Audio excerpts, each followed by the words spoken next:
Umuwi ka talaga sa Manila, tama ba? Yeah, quarantine na, diretso hotel. Yeah. Gano'ng katagal ka dito pala? What's the plan?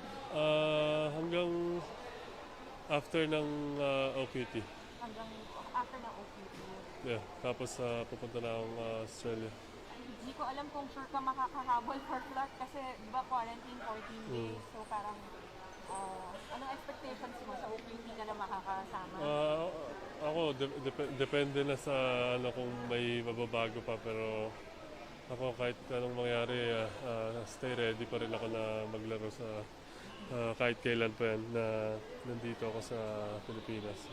Ang una kang pumunta dito, that was in February, when you started practicing with Venus and you were happy. How are you looking forward to this, rejoining the national team and Excited syempre na ano kasi yun nga first time ko na makakalaro sa national team Pilipinas, kaya sobrang excited, and yun lang, di ako makapaghintay na makasama yung team. And then si Ange Juan na ba, nakasama mo rin sa practices? Yeah. Nakalaro mo na? Yeah. Ano, kamusta naturalize na si Ange? Ako sobrang happy ako na naturalized na si Ange, and happy ako for him kasi alam kong gusto na rin yun. Kaya yun nga, excited ako na maka-share yung court na kasama siya.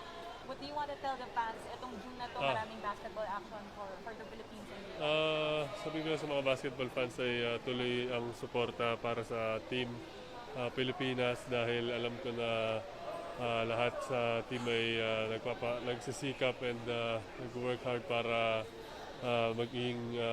to make everybody proud. Kaya tuloy-tuloy lang ang suporta. Alright.